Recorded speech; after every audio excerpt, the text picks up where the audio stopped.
Greetings, young humans. Scotty here again from a different part of my living room. You guys are slowly getting the grand tour, Casa de Scott. Um, and we're just going to jump right in today. We're on day 5 of violence and injury prevention. We've been doing a lot of work trying to nail down a concrete definition of bullying, understanding who's involved in these situations. And today we're going to shift our focus from in-person bullying to cyberbullying. All right, goals for today. Today we're going to look at the concept of cyberbullying, and we're going to determine how it's similar to and different to what we call in-person bullying, right? Traditional bullying, bullying being done person to person without any kind of technology or distance between them. And in order to do this today, we're going to have to do 2 smaller goals. We're going to have to define what cyberbullying is and understand some of its effects. And then we're going to have to really beat down into how they're similar, because they are, but also how they're different, very different. All right, so that's what you can look forward to today in today's health class.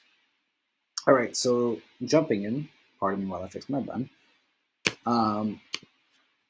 For today's do now, similar to how we started things with our first bullying basics lesson, I want you, in your own words, to tell me what you think cyberbullying means. In order to do that, I want you to describe what it is and then give me an example. Okay, go ahead and do that now. All right, awesome. So now that we've thought about what we think it means and we've thought of some examples, I'm actually going to lay out the 2 sort of formats that cyberbullying takes place in, and then after that, we'll circle back to the definition. Okay, so I'm not going to read through all of these stats. There's a fair few bullet points here, but I do want to bring up texting. A lot of times people limit cyberbullying to just social media or using the internet. But as we'll see, texting is actually one of the major ways that cyberbullying happens. So just to cherry pick a couple of stats, 75% of teens have cell phones, and 80% of those kids send texts. A lot of them do that every day, right? So they're more likely to text than use the phone, which means that this becomes sort of a ground for easy access to each other. And more than a quarter of teens who have cell phones, so 26%, report that they've been bullied or harassed through text messages and phone calls, right? So the cell phone in general, before we even think about the internet, has already become a means for some of this cyberbullying to take place. All right, so now moving on to what most people consider cyberbullying, right? Sort of the elephant in the room, right? It's social networking, essentially, using the internet. More than 90% of teens use the internet. Some through their phones, yes, also through computers. And more than half of those kids that are using the internet go online daily. All right, and we know where you're going, right? Yeah, maybe you check your email. Maybe you get on Edpuzzle. I know you guys are dying to get a Google Classroom, right? No, you guys are going to social media websites, right? Now, in some cases on the phone, it's things like Snapchat or Instagram. The computer can be used for Instagram, Facebook, Twitch, Discord, right? These places allow for tons of interaction with tons of different people, all right? Which is why nearly 4 out of 10 teens using social networking sites report being bullied online, right? There's just so many people in so many instances. The common word is trolls, right? A lot of these people you don't know because it's very anonymous, but in some cases, in a lot of cases, it's also a platform for people to bully people that they do know, okay?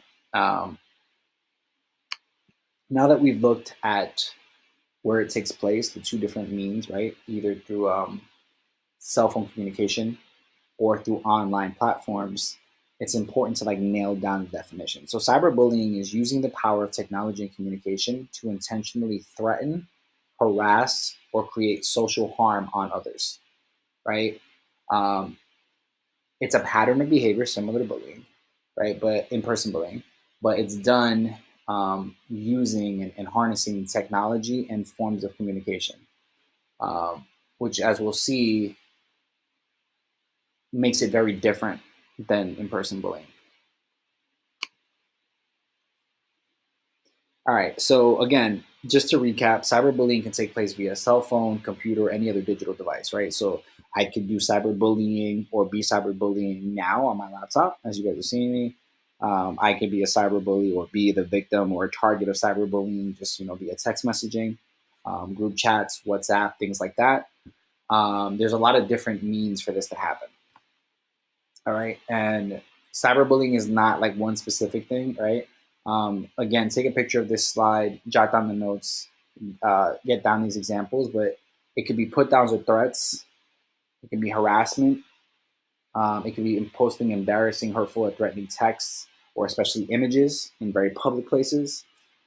It's spreading lies or rumors through texting or posts, deliberately excluding somebody from your WhatsApp group, from your Instagram group, from any kind of social media activity, pretending to be someone else in order to trick or humiliate somebody, right? So catfishing is cyberbullying, right? So these are just things to keep in mind. There's a lot of different forms that it comes in. So by knowing what these forms are, you can sort of self-check to make sure you're not doing it, but you can also sort of keep an eye on what's happening with your friends and sort of be able to step in and intervene if necessary. All right, so one more quick slide before we get into our video for the day. It's important to understand how these things are similar, how they're different, right? Because when we're talking violence, right, some people already feel like bullying is a stretch. So how could cyberbullying be violence if I'm not hitting anybody? I'm not, right? And we've talked about how violence takes many forms and how violence is intentional harm that can be physical or emotional, right? Cyberbullying tends to live in that emotional realm, but that doesn't make it any less powerful. In fact, in some cases, it's more powerful. So we're going to look at in-person bullying and cyberbullying to sort of pick apart the two differences. Again, I encourage you to take a picture of this slide. Here's a hint for today's classwork. You're going to need this. All right. So let's just jump right in. Similarities. Both types of bullying show patterns of abuse of power, right? There is a power dynamic in place, and people are using that power in a corrupt way to intentionally harm and belittle somebody. Okay, both intentionally seek to do harm to another person, right? Again, we talked about this with bullying. In-person bullying is not accidental; it's always intentional, and the same thing can be said for cyberbullying, whatever form it's coming in. Both can be done directly and indirectly, right? So cyberbullying, I think, opens itself up for a lot of indirect bullying in that it can be done through people or you can spread rumors or what have you. But as we've learned with in-person bullying, you can also convince someone else to bully on your behalf, right? Which is, indirectly bullying, right? Also, and this is the most important thing that they all have in common, is that there's negative consequences involved for everyone, right? If you're a target or a bully or a bystander in an in-person situation, there's consequences that are going to come your way. Many of those same consequences are exactly what's going to happen to you if you're a target, a cyberbully, or a bystander in the case of cyberbullying. All right, so we've done similarities and now on to differences. So cyberbullying requires technology, in-person bullying does not, right? We're hiding behind this. We're hiding behind this, right? Which gives us even more power in certain ways, right? There's always the fear of maybe getting punched in the face that one time by that kid that's tired of you bullying. I'm not saying that's the answer, right? But there is that fear. That fear doesn't exist when you're doing it here, when you're doing it here. All right. Cyberbullying pulls in more bullies because they can be anonymous, right? So that anonymity is enticing to other people. It's easier to join in the bandwagon of somebody who's being bullied or being picked on because you're just one in a big crowd, right? Whereas a crowd like that in person is likely to draw a lot of attention. On the internet, the crowd just grows and grows and grows.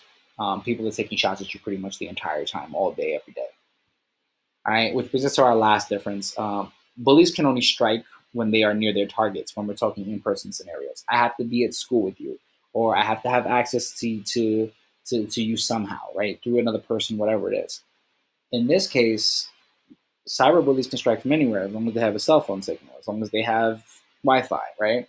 So the scope of cyberbullying is much larger than in-person bullying, right? Now we tend to think of in-person bullying as more dangerous, but cyberbullying is actually much more abusive, which brings us to our cyberbullying scenario. So rather than have you guys read through a case study, I actually found a short PSA. We're going to look through the PSA. It's actually surprisingly not cringy.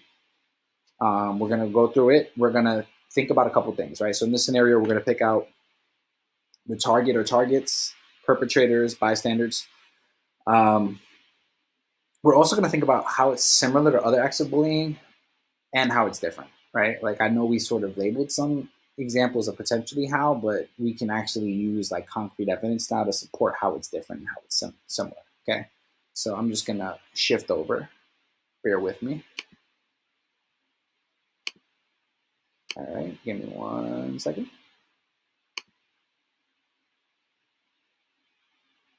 Okay, cool. So I'm just gonna full screen this and we are going to watch this lovely little PSA of ours.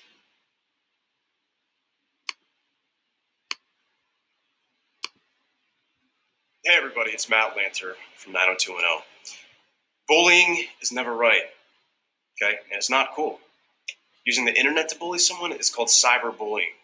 And sadly, this is becoming a huge problem in today's schools. The consequences for bullying can be disastrous, both for the victims and the perpetrators. Check out this example of what happened at this school.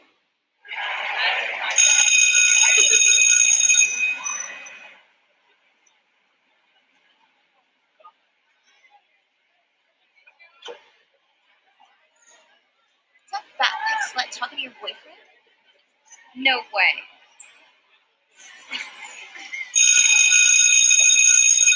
I hate that bitch. That fat pig Jenna is done. Hate her. Did you see her flying her fat ass around mad? What a slut. No more Jenna after what we have planned for her. Can you get her email and cell phone number? Sure can, and I'll get the websites she visits. I'll get her lame friends' emails and cells. Wait till everyone sees this fat pig picture of Jen I just found on the internet. I love you too.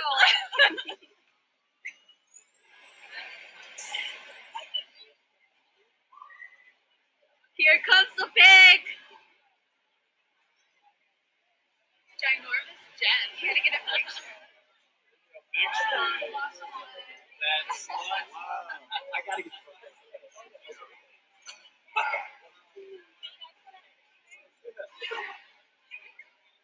Whoa!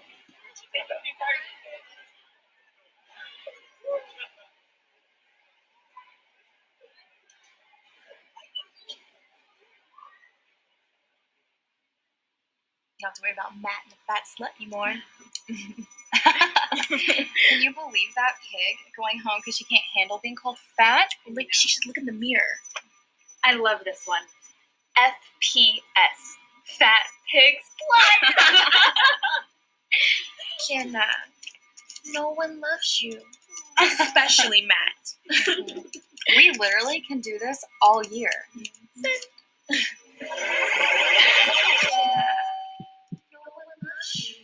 Especially Matt.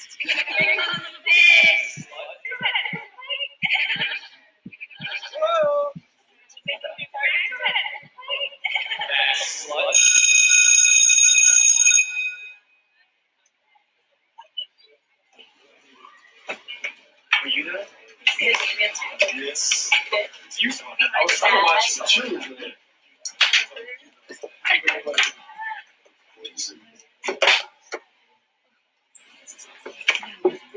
Did you see what someone wrote on her wall last night? Oh, wow, it's gone viral. Yeah, did you hear about that new website, hatersofjenna.com? Attention students, this is Principal Rivard. I regret to inform you that the family of Jenna Long has told us that last night Jenna committed suicide. We would like everyone to take a moment of silence to remember Jenna. We will miss her.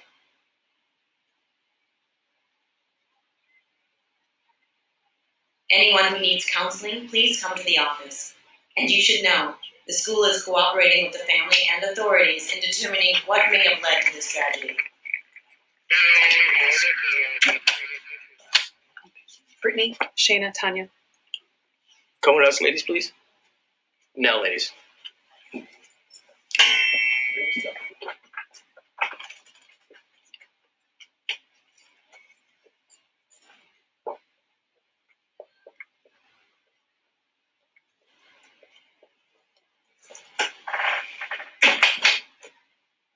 Anybody want to talk about it? If you're bullying someone, stop it now. If you're being bullied, reach out to an adult that you know and trust. There's a lot of ways to get the help and support that you need. Thank you.